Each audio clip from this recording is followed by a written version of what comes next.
Hi guys, I'm here with Rob Hill. We're in London at the Q&A session. We've had a chance to play the game, and we've also had a chance to have a speak to the developers and see what's going on and get to ask the questions that you guys have been wanting. So Rob, thank you for meeting me. Oh, thanks for being here. I know you've been asked this before, but can you please explain your role for you in Defiance? Yeah, so I'm the senior producer. I started day one on Defiance, so I've been with the project from the very beginning.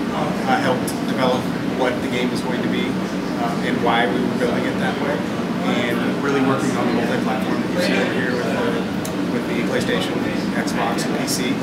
I've also been the primary contact with the Sci-Fi Channel from day one, so I've worked with them a lot in making sure that these are properties that move in sync with each other and crossovers work, and just keeping all of that communication back and forth to make sure that everything stays cohesive. Okay, so you've been there you're basically the foundation blocks of... Yeah, me and a few other guys were the foundations 4.5 years ago.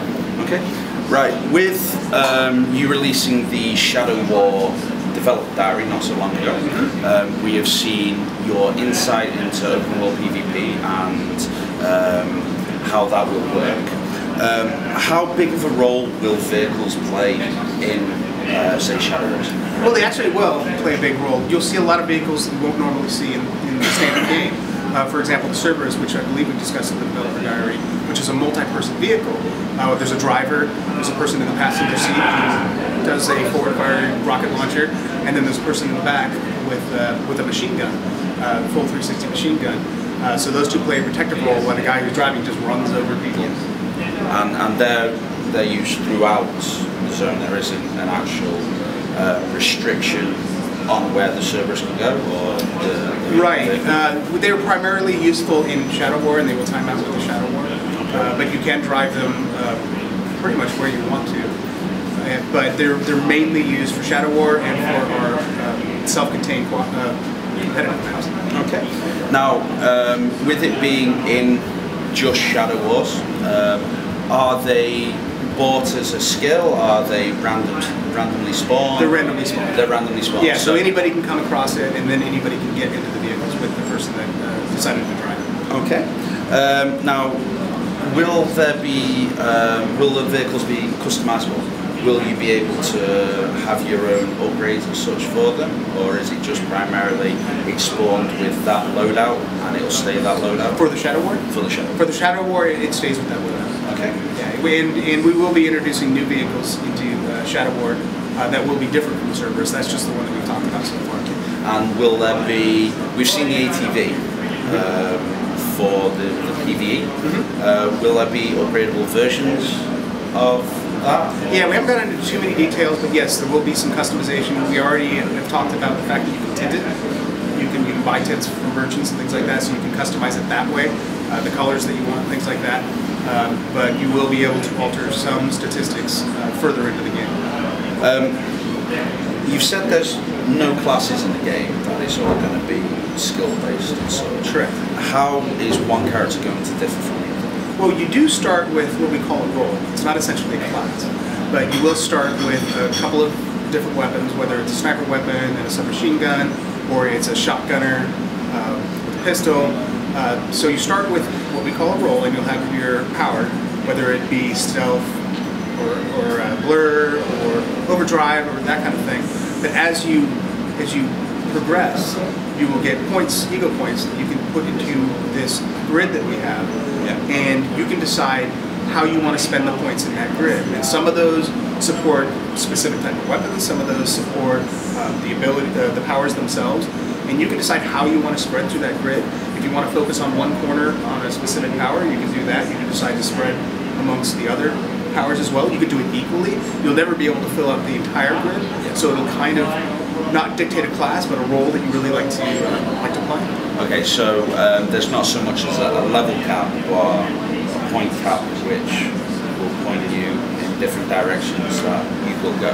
Yeah, we don't force you to go in any direction you want. We let you do it. So it's completely your choice. Your choice. You can either primarily use the stealth or the overload. Or you can decide you want to kind of mix and match both, but you won't be as powerful in each individual one.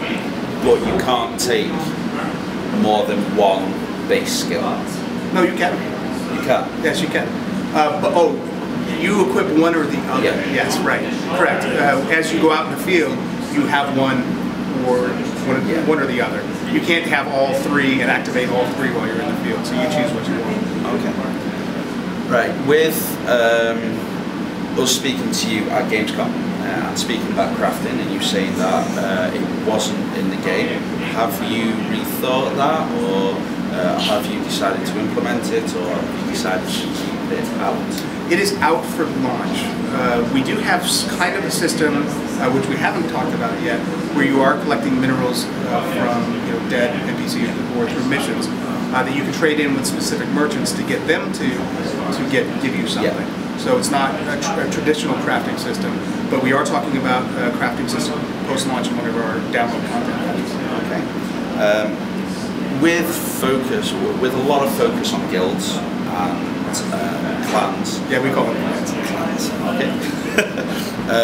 Will there be a pre-launch kind of program that we see that helps bring clans into the game? Currently, no.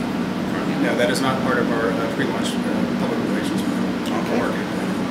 And more on the clans, will there be clan missions such that you have to go out as a group to do, not so much as group content, but like your instances, but more like you have the capacity to do it as a guild, which then gains you clan influence. So.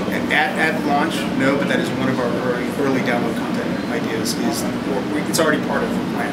Is that we will build an even more robust plan system that you will be able to progress your overall plan. So as your clan members do things, you'll be accumulating points that will give you buffs or special things that are plan-wide. And we've also, we haven't really announced this yet, but I'll go ahead and tell you anyway.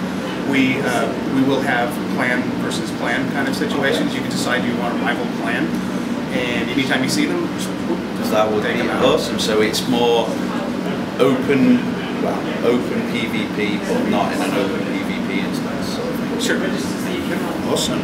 I'll be looking forward to that. Yeah, me too. Going on to missions, we've seen that you have the main storyline missions, and you have side missions, you have the rampages, the challenges, and all that. Will you be able to take more of the? Will you be able to do it more of a traditional MMO where you have a quest log and you can do multiple quests at the same time? No, we really kept it the way that we have, play the map type of situation where you are on a mission, and then anybody who's in a group with you can choose to also be on that mission. It's something that the traditional shooter player is pretty familiar with, going to the map and getting these things, and we didn't want to clutter a big cluttered interface for choosing missions or having multiple missions on your HUD all the time. So we really kept it more streamlined along the way the map was. Awesome. Okay, and with the game coming out on all three platforms, the Xbox, the PlayStation and the PC, are we looking at your Tryon account being linked to all three platforms, or just one specifically? That's really something we're discussing with Sony and Microsoft right now. We haven't gotten the go-ahead to do that. That's something we'd like to do, but it's really important for them to maintain their own ecosystems. So we're really kind of working through that right now. So it's more on the like with the cross-platform play, it is more down to the console manufacturers. Currently, right now, PSN and Xbox Live integration. But that's not set in stone. It's something we're still talking about. And finally, with the game not too far away, people asking a lot about beta and stuff like that, have we got a date set roughly when the beta is coming? It's going to be fairly close to launch, but we don't have the exact dates. We're going to be using that to really kind of drive people into the game right before launch. But we will have a much more expanded closed alpha much sooner than that players will be able to get into. Okay. And finally, if when the beta comes along, are we looking at rewarding maybe your current subscriber base from, say, Rift, those who have active subscriptions, access to the beta? That hasn't been determined from a marketing standpoint yet. Okay. Right, well, thank you very much. And we have a lot of gameplay footage that we're going to be able to show, as well as articles that we are writing. So keep an eye out for that. And we thank you, Rob, for sitting down with us and speaking to us and letting us come to this. Oh, thanks a lot for coming. It's a lot of fun to have you guys. And we look forward to shooting you in game later on.